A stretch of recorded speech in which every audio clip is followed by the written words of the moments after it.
Second. Now, is there any discussion? That was a good job, Eddie. Lots of things. Okay, Mayor, you may record your vote. Okay, we 7-0, so the consent agenda has been approved. Now down to our regular agenda. First item is consideration of approval of usage agreement between High Toms LLC and City of Thomasville for Finchfield Ballpark. Deputy City Manager. Mayor, I'm sorry. May I interrupt for one moment? Oh. Is there anyone here that was here for item C under the consent agenda, the Senate Bill 228? Okay. I apologize. We didn't have a chance to there was a representative here representing this. We'll send this resolution to you so that you have it on your file that you can then pass on to the state legislature. Okay, thank you. Okay, thank you very much. Now I'll recognize our Deputy City Manager. Thank you, Mr. Mayor, again. So item 7A, consideration of approval of usage agreement between High Toms LLC and the City of Thomasville for Finchfield Ballpark. Tonight, council is considering a 5-year lease agreement with the High Toms for Finchfield. Here's a contract summary. This agreement is a proposed 5-year lease between the City of Thomasville and HPT High Toms LLC for Finchfield and related areas, beginning May of 2026 and running into May of 2031. It keeps the High Toms operating in Thomasville while preserving the city's ability to use the facility for approved recreation and public purpose when those uses do not conflict with the team's schedule. The lease sets up 3 use periods. Exclusive use period, which is May 15th to August 15th, when the High Toms have primary control of the stadium for team operations and American Legion play. Non-exclusive use, which is August 16th to October 31st, when the High Toms have preferred booking rights and pay a reduced booking rate.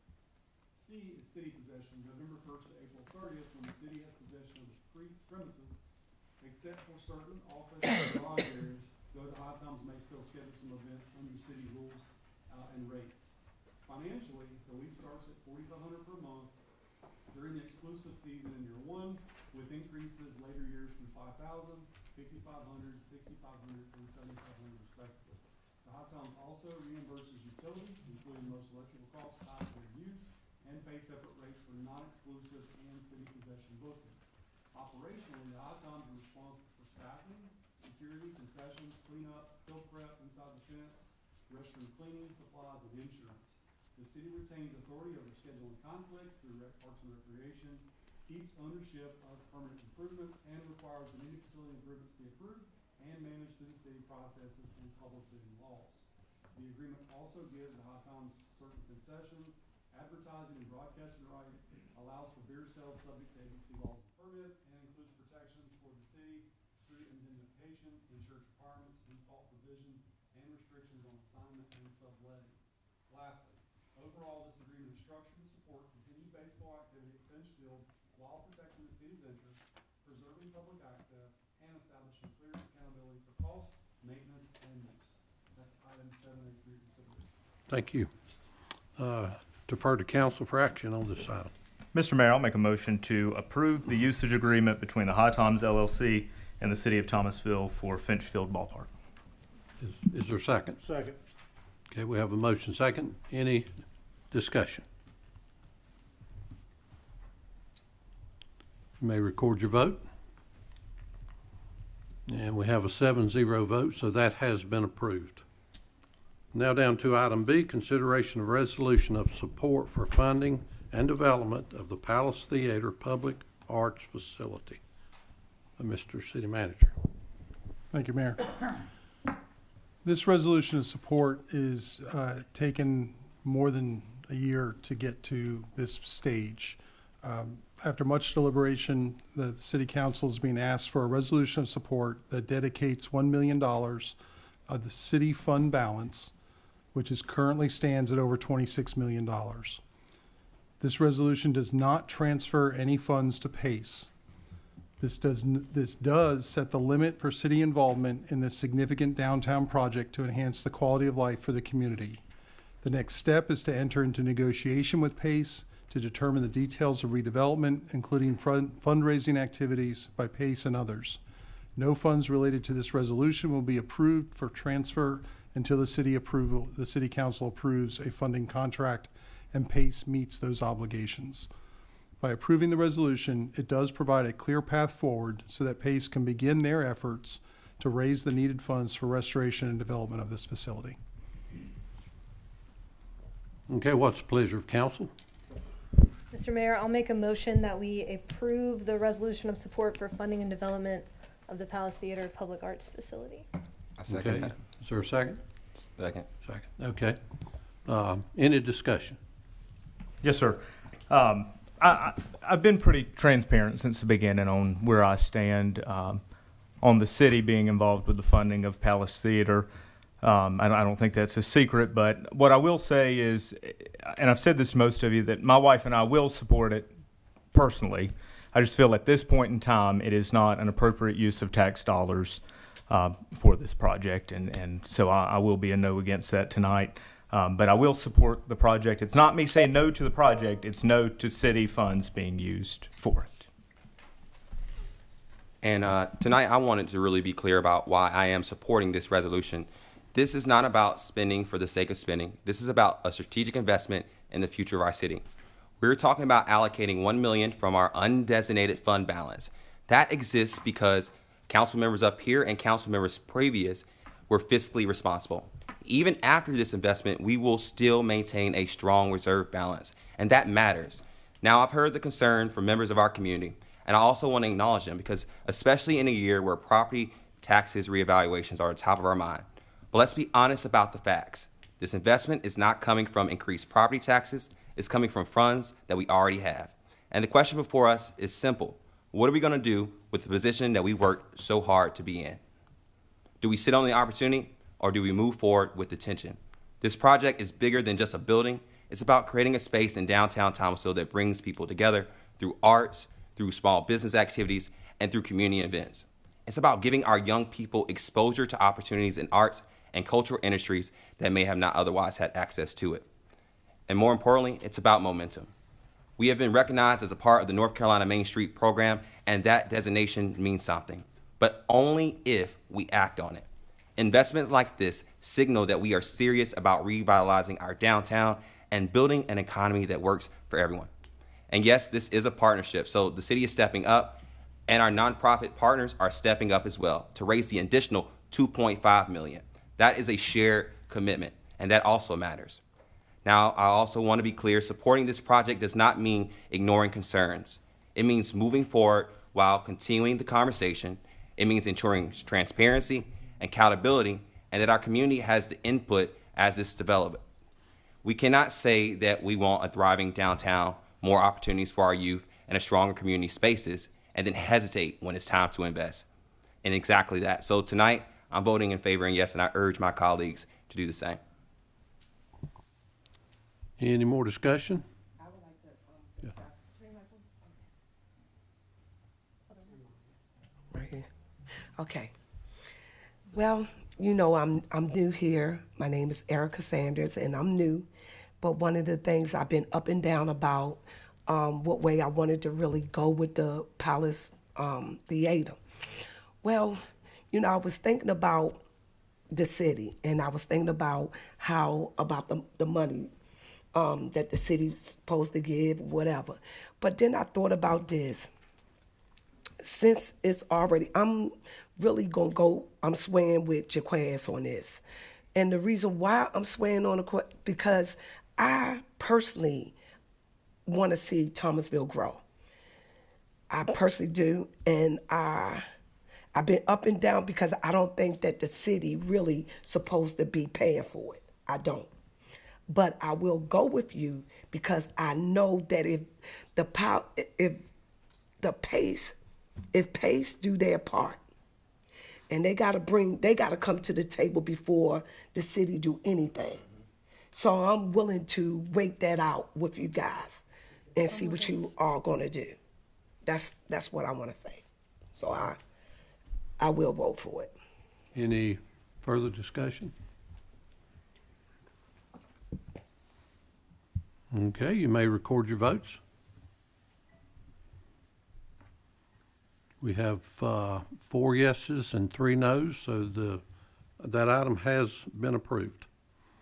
We're now down to item C, consideration of approval of software license and services agreement with Mark 43 Incorporated to purchase new records management system.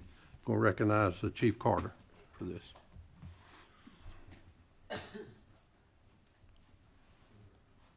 Good evening, Mayor, Council. The Thomasville Police Department respectfully requests City Council approval to purchase and implement Mark 43 Records Management System, RMS. The system will replace the department's current RMS with a modern, secure, and more efficient platform designed to support both current operations and future growth.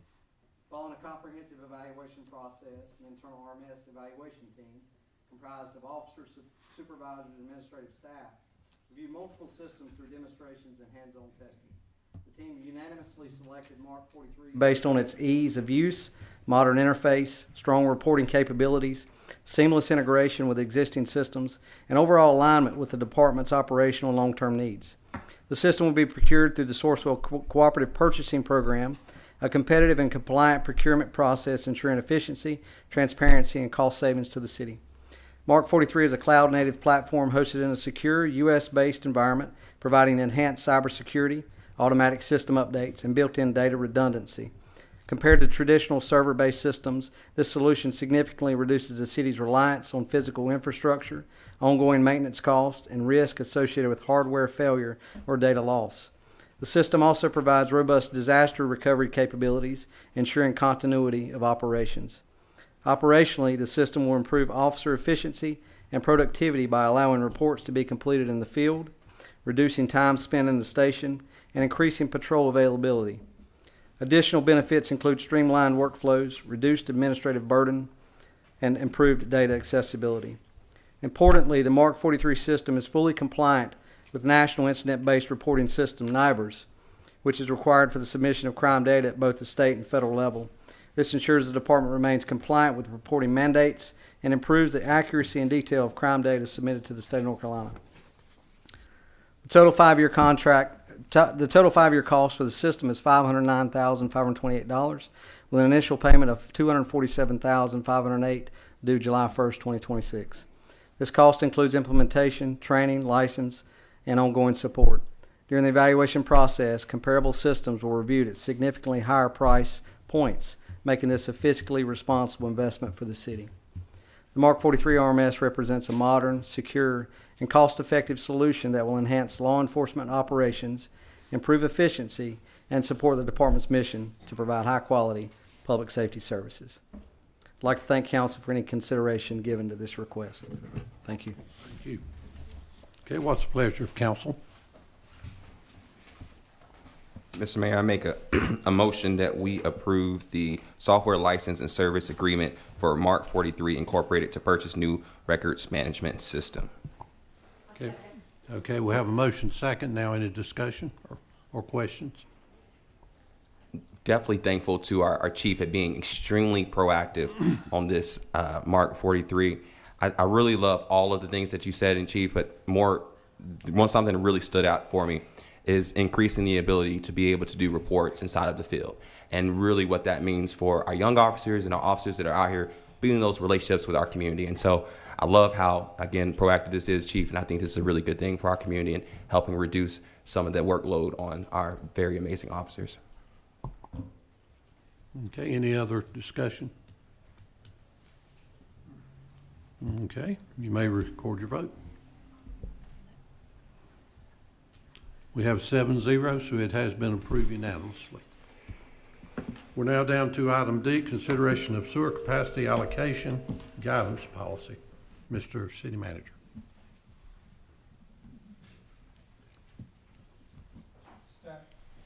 Staff brings before you a policy to address significant issues with our sewer system and ability to add connections for new users onto our sewer system.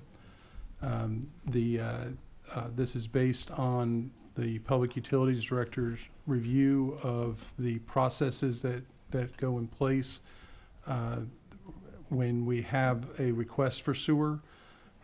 And there are two areas in our city limits that are facing significant issues.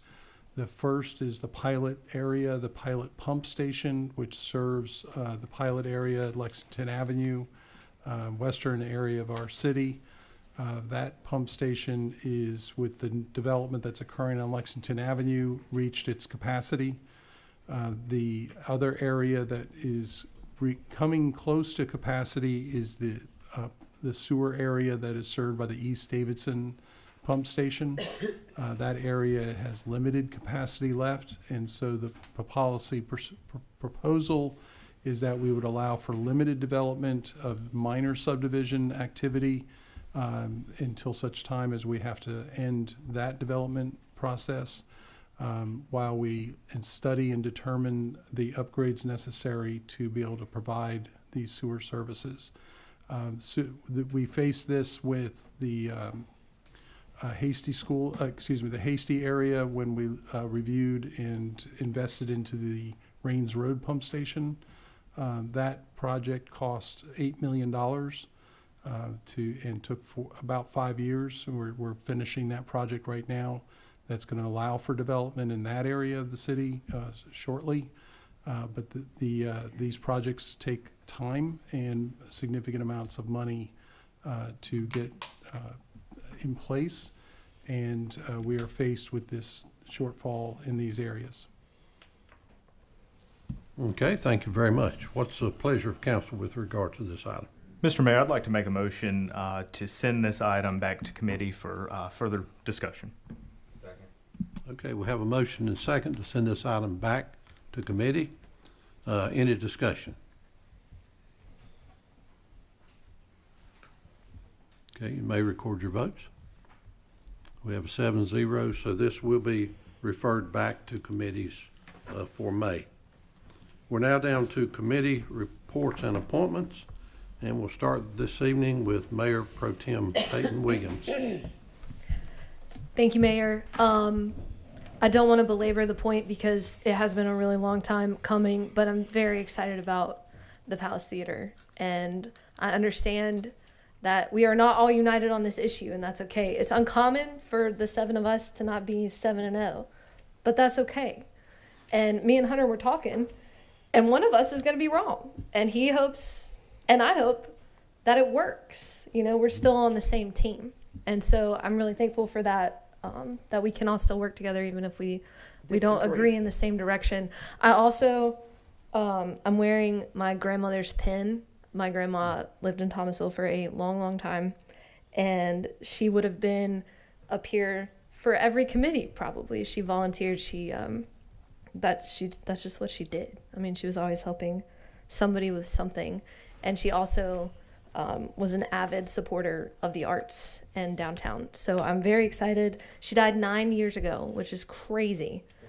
Crazy. But I have her pin. I just got it last week, and it has the city seal and the state of North Carolina, and I know she's excited too. So that's what Wendy has my report, and that's all I'll say. Thank you for that. Council Member Lisa Shell. Good evening, Mr. Mayor. I have submitted my report to Wendy. I want to thank everybody for their support when we lost Ken's mother. I just wanted to say thank you to everybody, and that's it. Thank you. Thank you. We're certainly sorry for his loss and your loss. Councilmember Erica Sanders. I want to say thank you to everybody. I'm excited. I'm getting excited. I want to see our town grow. I want to see it be vibrant. I want to see people walking in downtown area and doing different things. And so I'm excited about that. And I know that a lot of people don't agree with everything. We're never going to agree with anything. But what is faith? Faith is the substance of things hoped for and the evidence of things not seen. So when we are a council of people that live by faith, sometimes you're going to just have to make decisions off of just faith, just believing that it can happen and turn out to be good. So I believe today that it's going to happen and it's going to be good. Okay? And Miss Wendy, she has my report. Thank you all for everything. God bless you. Thank you. Councilmember Hunter Thrift. Thank you, Mr. Mayor. Peyton said it best. Each one of us up here, and all of you in the room, we want the best for Thomasville. We may just have different ideas sometimes how to get there. And now that the city has the majority of our council voted in favor of this, I wish nothing but the best for it, and I will be there to support it because at the end of the day, I want this city to be successful. So I do want to mention I had the opportunity to attend the Launch Thomasville pitch contest, part of our economic mobility program, and it was great to see so many folks that are either planning to go into business or already have a business pitch their ideas. I really enjoyed that, and great job to our staff who have been instrumental in that. I have submitted a copy of my activities to the clerk, and I will let that stand as my report. Thank you. Councilmember Doug Hunt. I've submitted a copy of my activities to the clerk, and I'll let that stand. Keep it short tonight. Thank you. Councilmember Jacquez Johnson. I think I'm going to piggyback off of Councilman Hunt. I'm definitely going to keep it short tonight. I have submitted a copy of my activities to our clerk on this evening. Councilmember Dana Lamba. Can I just say ditto? I have submitted my report. Okay, Everybody's hungry. I guess. Couple things I'm going to mention. We were privileged to be a part of the grand opening at Hooker Polytechnic Incorporated out on Dontrell Lane last week. Real nice folks. It's a German company that's located here. They build high-end commercial and industrial filtration systems. So they're looking for employees and hope to be up and running here real soon. So we welcome them to Thomasville. Also had a privilege to attend the Thomasville Parks and Recreation annual awards banquet and saw some real fine people receive awards that volunteer through our recreation department. That's a real good event each year, and thank you, Corey and your team, for putting that together. Great job. Thank you very much. And that'll stand as my report, so we'll now go to City Manager Michael Brandt. Thank you, Mayor. I do have a report. Sorry, you're not going to get out that easy. City departments are gearing up for the America 250 celebrations. Beginning in early May, City Hall will be decorated with period-appropriate flags, patriotic decorations, and we are working on a small history project that includes various resolves of North Carolina communities addressing the King and his actions toward its subjects that preceded the Declaration of Independence. North Carolina was a hotbed of anti-English activities and supported these activities in both their actions and written words. In addition, the Parks and Recreation Department will be having a number of patriotic and Americana type activities this summer. They started with a movie in the park this past Friday. I think it was Top Gun, so if there couldn't be a more appropriate movie. There'll be other events coming in May and throughout the summer. The Tourism Commission is leading an effort to decorate downtown. PACE will be presenting their annual piano festival on May 1st, which will have an Americana theme. On Saturday, May 2nd, the Chamber of Commerce will be presenting their Spring Days, which is a downtown festival. It had gone away. It was originally under the Beautification Committee. It unfortunately passed away during COVID and got resurrected by PACE last year in tourism, and now this year's been taken over by Chamber of Commerce. That's also the day that the Farmers Market will open, and there will also be the Historic Preservation Commission will be hosting a We Dig Cemeteries with tours of the city cemetery. So there's a lot of events coming in May. I also want to extend my thanks to the volunteers that serve the various committees of the city. There's over 75 volunteers as presented tonight. They donate thousands of hours each year. They pick up trash. They hear rezoning and historic preservation cases. They oversee the ABC store, which is one of the few committees that makes money for us. They also oversee the recreation activities at Lake Tomalex, Winding Creek Golf Course, and other recreational programming. They are critical to the operations of the city, and we appreciate all of them for the work that they do. And I appreciate that we were able to recognize them this evening. And with that, I'll let that stand as my report. Thank you very much. Our city attorney, Misty Whitman. I too will keep it short. My month has been involved with a lot of sewer activities, but with it being volunteer month, as you all know, Meals on Wheels is near and dear to my heart. I've worked with Meals on Wheels for 15 years. We couldn't do it without the 70, 80 volunteers that we have. It's a huge group. We're short 9 routes. So I encourage each of you to give me an hour a month and come out and feed these folks because we're short 9 people. So we have lots of our current volunteers doing double duty where folks have just aged out. And I know, Peyton, your grandmother did it for years and years and years. And so if everybody could just, try to give an hour a month of your time to help out, it's a truly needed service. That's it for me. Thank you very much. Our Deputy City Manager, Eddie Bowling. Thank you, Mr. Mayor. I'll mention 2 things quickly. One is Lawrence Thomasville, we're excited that they graduated their very first cohort and awarded $15,000 in grants. What I'll tell you is there's still another $90,000 to give away over the course of the next 18 months to entrepreneurs or current business owners.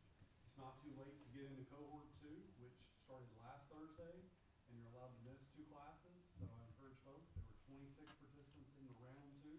I was very encouraged to see folks from cohort 1 come back to participate in cohort 2 because they felt like they had learned enough, they could learn more in the next cohort. And so we're very excited. So please get involved with that.